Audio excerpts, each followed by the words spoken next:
In this video, we see about trauma in ophthalmology. So when we get a patient with eye injury, we have to classify it as open globe or closed globe. So closed globe injury can cause contusion and lamellar laceration. Open globe injury will cause rupture or laceration. So laceration, it can cause penetrating injury or intraocular foreign body or perforating injury. How to evaluate a case of trauma? So with proper history and proper cardiovascular, respiratory and neurological examination and visual acuity testing and proper ophthalmological examination using slit lamp and ophthalmoscopy, and if there is chemical injury, giving the immediate eye wash and thorough eye wash in case of foreign body and chemical injury, cleaning and dressing of the wound, and do not give the pressure on the eyeball in case of globe rupture, and apply a shield in case of open globe injury or tetanus immunization. Systemic analgesics and antibiotics is the first aid. When we come to the history, what is the mechanism of injury, whether it is accidental or intentional or self-inflicted, or where it has occurred, and in the vision, it is sudden or gradual since the trauma occurred, if there is any pain or photophobia or diplopia, date and time of the incident, and use of glasses or protective eyewear at the time of trauma. So if there is mechanical trauma with a foreign object, what is the size and shape and distance from which it came and exact location of the impact? In case of foreign bodies, composition of foreign body, contamination, origin and exact mechanism of the impact should be noted, and singular multiple noted. In case of injuries from animals, type of animal and nature of injury, try to locate the animal to test for transmissible diseases. Chemical injuries, what is the nature of chemical? Check the pH if the sample is available. So past ocular history, pre-existing ocular disease or ocular surgery or visual acuity prior to the incident should be noted. Intraocular or periocular appliances, IOL, scleral buckler or glaucoma drainage implant. Tetanus immunization, any treatment for injury outside, and systemic examination include general condition, associated head injury, fracture, any systemic condition that may need urgent intervention. Proper ophthalmological examination include visual acuity testing with specs, each eye separately, and in case of no PL, check the brightest light available and keep a record. Color vision and direct and indirect ophthalmoscopy, slit lamp photography, and proper documentation. Visual field by confrontation, IOP recording deferred until the nature of injury is established, open globe or closed. Can be done by applanation, shears, or handheld devices. What is the head posture, facial symmetry, eye alignment, and orbital fractures? If it is present, we have to look for crepitus, infraorbital hypoesthesia, or restricted extraocular movements. Extraocular movements, whether there is any cranial nerve involvement or entrapment of the muscle. Eyebrow and eyelid abrasions, tears, ecchymosis, edema, ptosis, enophthalmos or exophthalmos. Conjunctiva, chemosis, subconjugal hemorrhage. Examine the fornices for foreign body by double eversion, conjunctival foreign body, abrasions, laceration, emphysema. Cornea abrasion, superficial or deep based on fluorescence staining, corneal foreign body, metallic or vegetative or chemical burns, ulceration, corneoscleral tears with or without iris prolapse, and CDL test. In case of anterior chamber, depth and gonioscopy to be done to rule out iododialysis, foreign body, and angle recession. Cells and flare indicate iritis, hyphema, and hypophion. Cortical matter or dislocated lens in the anterior chamber and vitreous or foreign body. In case of iris, examine the iris before dilating the pupil for iridodontis, iridodialysis, iris prolapse, winter tear, and traumatic iritis. Look at the pupil for pupil size and shape and reaction, traumatic mydriasis, RAPD, and D-shaped pupil. Look at the lens for position, subluxational dislocation, stability, and clarity, traumatic cataract rosette shape, and PSC, anti-subcapsular, sectoral, vacuous ring, and capsular integrity. So look at the vitreous for pigment, hemorrhage, intraocular foreign body, V-string indicate PVD, choroid for choroidal rupture and detachment, optic nerve, edema and hemorrhage, ED ratio, avulsion or optic neuritis. Retina, scleral depression is important. Look for Berlin's edema, intraocular foreign body, tears and holes, and dialysis and detachment. Investigations are routine complete blood picture and radiological plain X-ray if CT or MRI not available, X-ray AP and lateral view, orbit, and Computer tomography indicated if the bone involvement is suspected. So axial section for globe, medial rectus, and medial lateral wall of the orbit. Coronal section, superior rectus, inferior rectus, roof and floor of the orbit. Indications are open globe injury, posterior segment visualization, and suspected intraocular foreign body and fractures. So MRI indications are soft tissue lesions to visualize periocular soft tissue, suspected vascular intracranial lesions and intracranial pathology, optic nerve lesions, and non-magnetic intraocular foreign body or intraorbital foreign body. Contraindications are metallic foreign body, pacemaker, and implant. Ultrasonography, best resolution of posterior segment, extreme caution in case of open globe injury, preferably avoided. Indications are vitreous hemorrhage, PVD, retinal tear, detachment, choroidal rupture, scleral rupture to visualize lacrimal gland and soft tissue. When come to black eye, blunt trauma will result in black eye, massive lid edema, ecchymosis, chemosis, and fundus may show the Berlin's edema. So every black eye patient we have to evaluate the fundus. Ultrasound B scan to evaluate posterior segment and X-ray orbit AP lateral view management analytic antibiotic anti-inflammatory and close follow-up. So traumatic subconjunctival hemorrhage. So cause is trauma. Rule out other causes of spontaneous subconjunctival hemorrhage. Valsalva maneuvers, bacterial or viral conjunctivitis, systemic hypertension, and anticoagulants, and management to rule out any ocular injury, any other ocular injury, wait and watch, lubricating drops, antibiotic drops, and vitamins.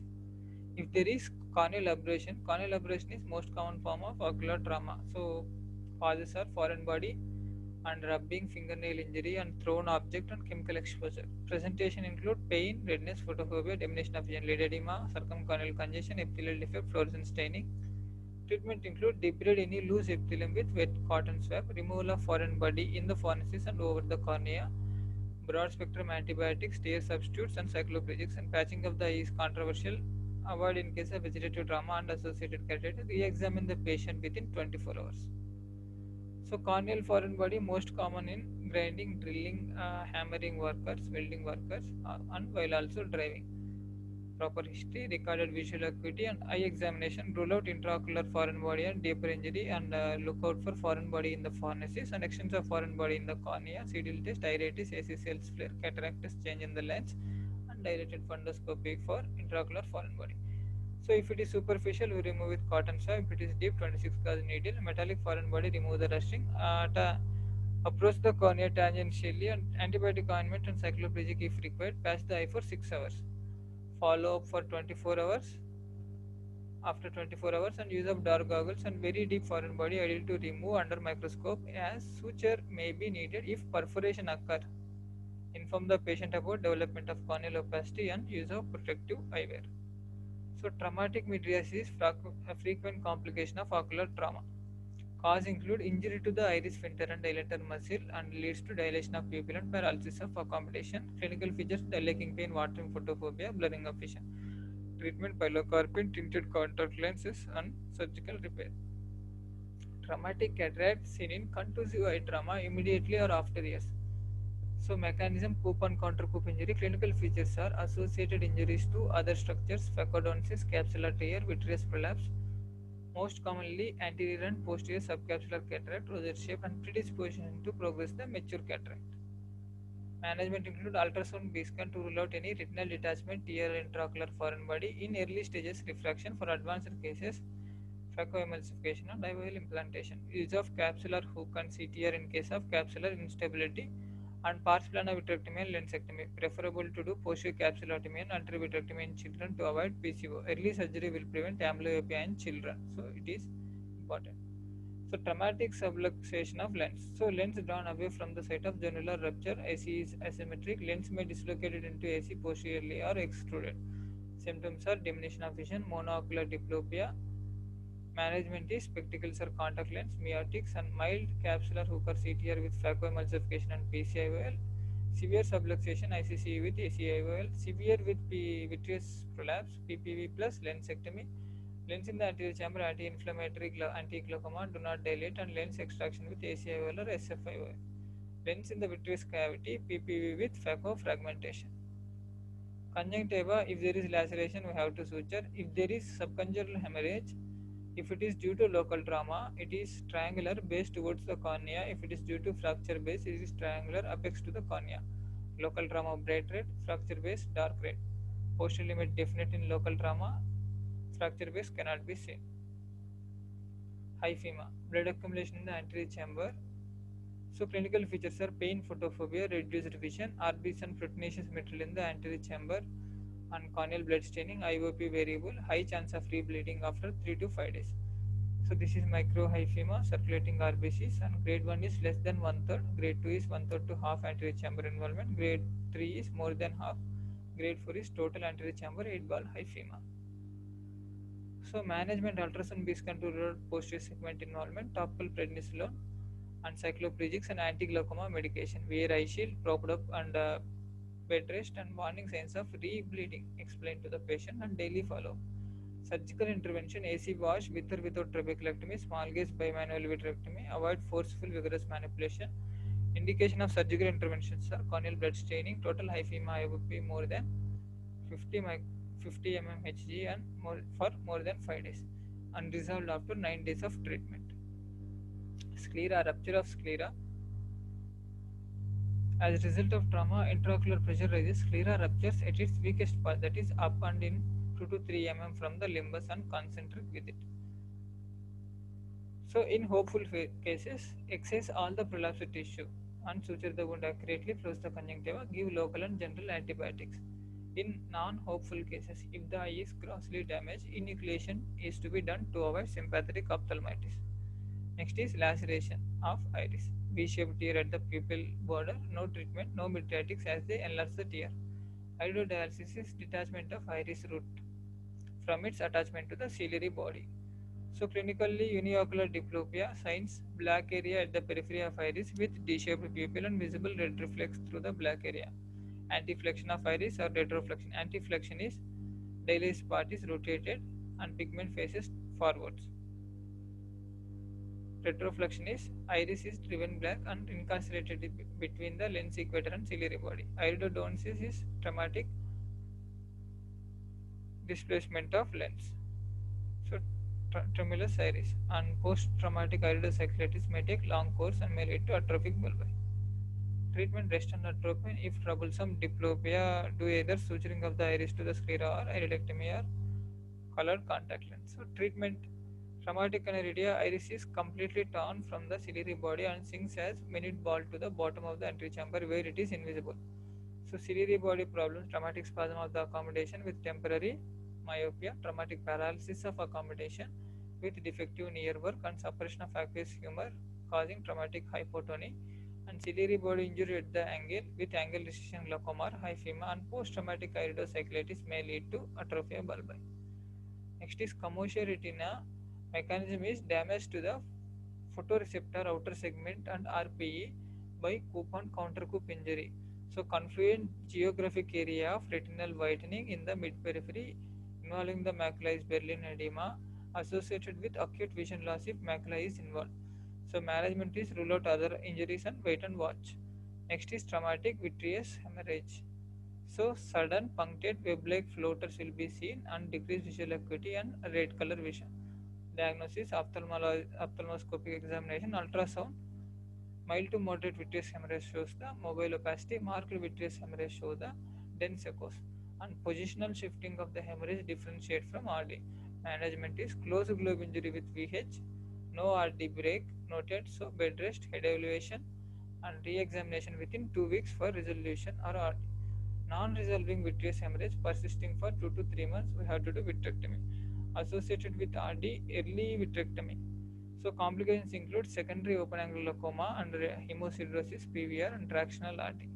Choroidal rupture, traumatic break in the RPE, bruch membrane, and underlying choroid. Classically, crescent shaped with tapered end concentric to the optic nerve. Direct or indirect may involve the macula.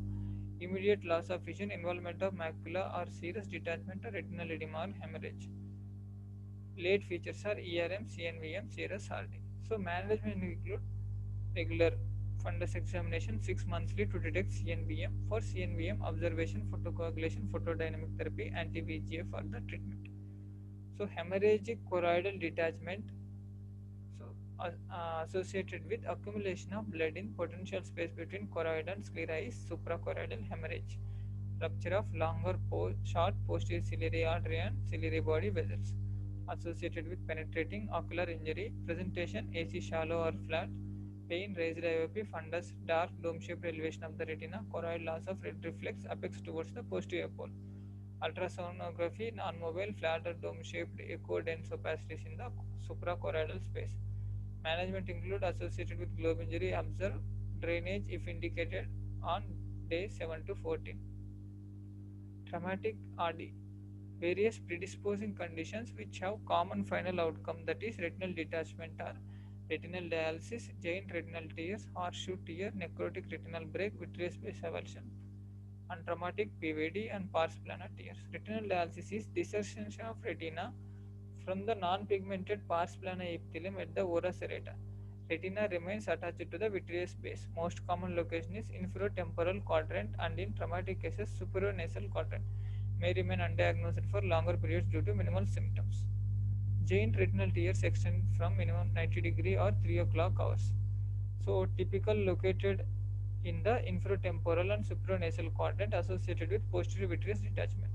Horseshoe tear, area of strong vitreoretinal adhesion causing retinal break during traumatic or spontaneous PVD. They take shape of horseshoe, globe deformations and torsion leading to PVD, and fluid collects subsequently in the subretinal space. Necrotic retinal breaks, seen posterior to the ora serrata, direct contusive damage, retinal vascular damage, and retinal capillary necrosis lead to weakened retina and irregularly shaped retinal break. Detachment tends to form within 24 hours. Vitreous base avulsion occur commonly after blunt trauma associated with pars plana tears, retinal dialysis, and retinal tears. Bucket handle appearance, stripe of translucent vitreous over the retina. May be asymptomatic but should be searched for associated conditions. Treatment: wait and watch, prophylactic laser retinopexy, transscleral cryopexy for peripheral retinal breaks. Aim of the surgery: close all the retinal breaks and relieve the retroretinal traction. Surgical techniques are pneumatic retinopexy, scleral buckling, and/or PPV. Giant retinal tears, PFC stabilization, lensectomy, silicone oil, tamponade. RD with pars plana tears, retinal dialysis, scleral buckling with transscleral cryotherapy or PPV, air fluid exchange, internal drainage of SRF, and endolaser photocoagulation.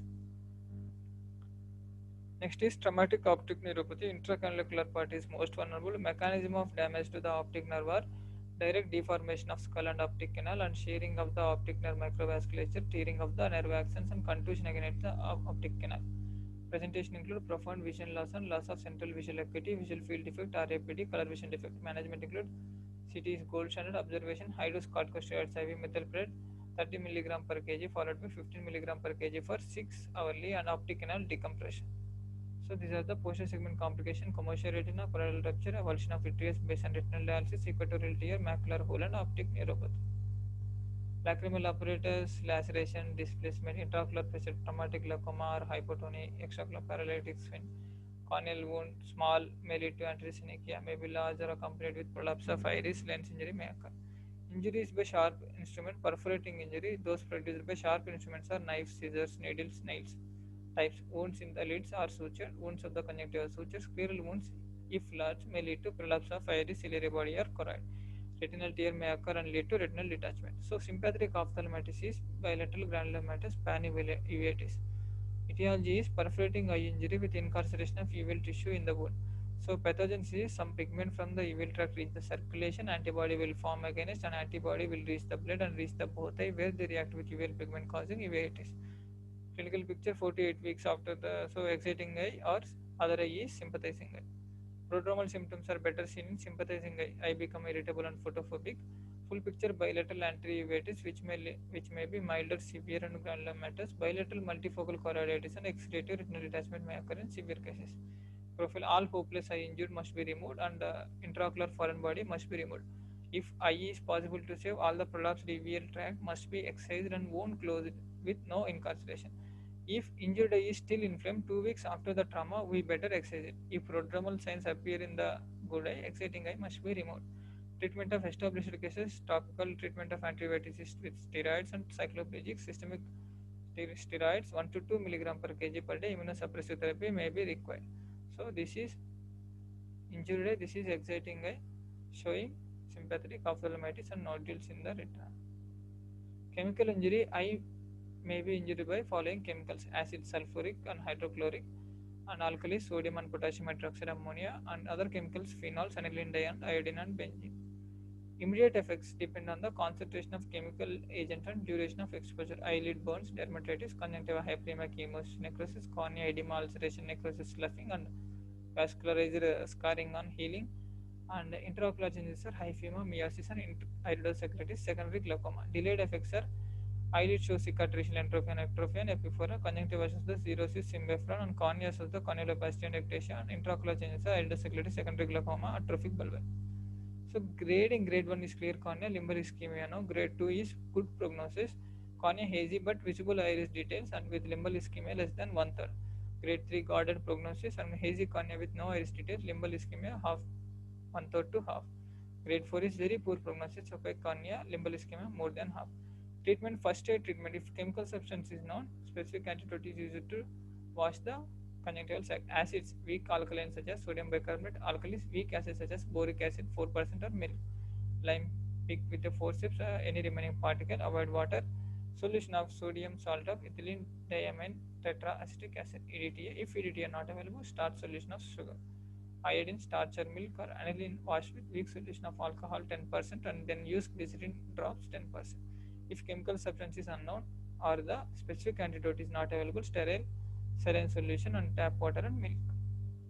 So local medications for antibiotic eye ointment to prevent the infection, atropine eye ointment for corneal burns, steroid to minimize the inflammatory reaction and adhesion. So prevention of slim weft run by the steroid eye ointment and glass rod coated with antibiotic ointment is passed in the pharmacies 1 to 3 times daily. Soft contact lens can be used. Treatment of complications: secondary glaucoma, diamox early and trabeculectomy late, cornealoplasty, keratoplasty. Thank you.